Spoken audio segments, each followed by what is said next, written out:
What's up with the Super Bowl, man? Is you gonna be on stage spinning and dealing and you know what I'm saying? I'm trying to know, is Head gonna be up there, entertaining the world with? To my knowledge, no.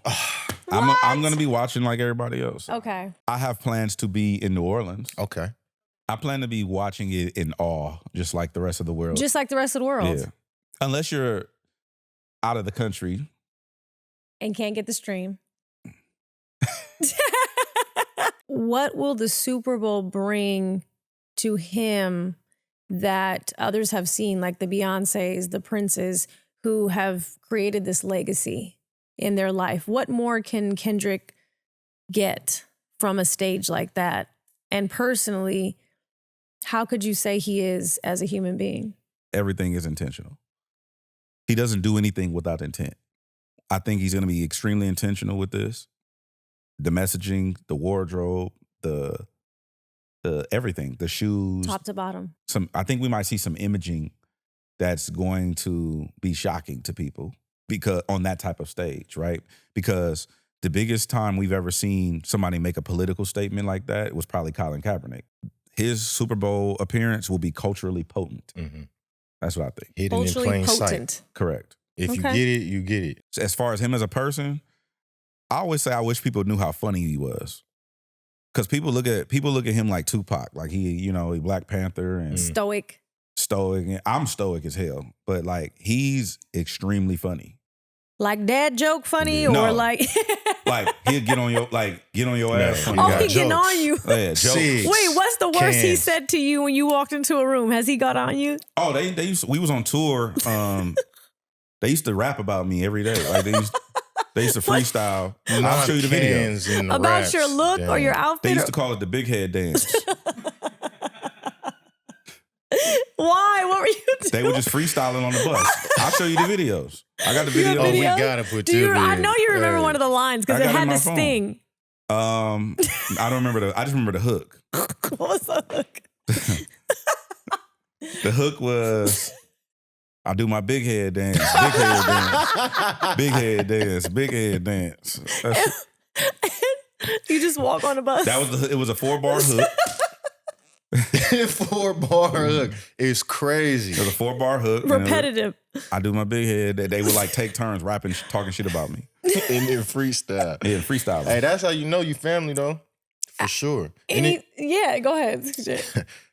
Jokes aside, you bring up, Kendrick and Tupac, right? The GNX album, it reminds me a lot of my favorite album is Tupac's All Eyez on Me, right? That album was communal for the Bay and California completely. Like you listen to that album, it's all California artists. And like, you haven't seen that really much at all until, Kendrick's. And then how he, like you said, we talk about the pop out, them being political statement makers, Black Panthers being the home, California being the home of Black Panthers. Mm-hmm. But then you say he has that funny side and a softer side, and people don't either give him the credit for it or don't even know it's there.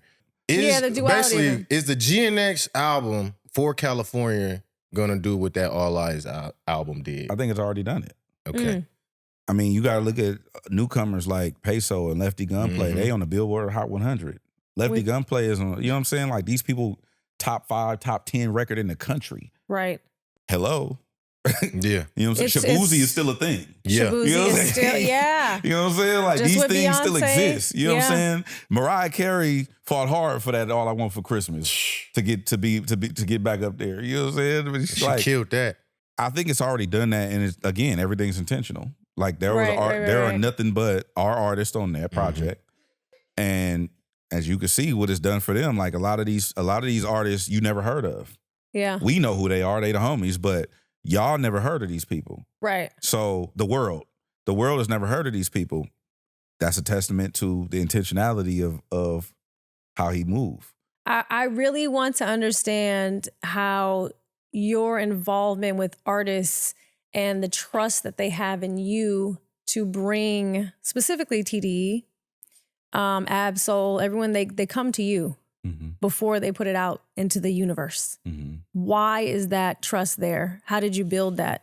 And specifically, again, I want to go to TDE because I see how tight you guys are. me and Absol are from the same neighborhood. So he from Delamo, I'm from it's a neighborhood in Carson, right? Right. So we both from Carson. He from the west side of Delamo, I'm from the east side of Delamo. And you know, he was always just a weird dude walking around Carson rapping to himself. Like, you know, wild hair, sunglasses, like he a weirdo. You know what I mean? That's how we looked at him. He was just, you know, but to be honest, I wasn't where he was. He's beyond me mentally.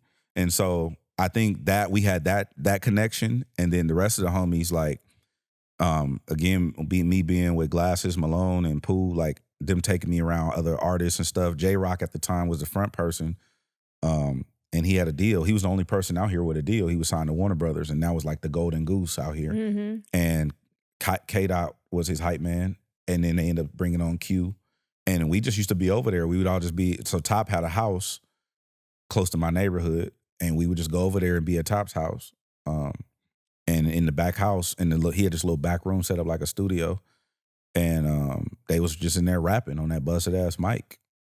Fun fact: the reason why you hear Kendrick start doing them little funny voices on records, and you know how he do characters, that's because Ali, shout out to Mixed by Ali, that's my brother. Like, he started to tweak his voice because the mic was fucked up.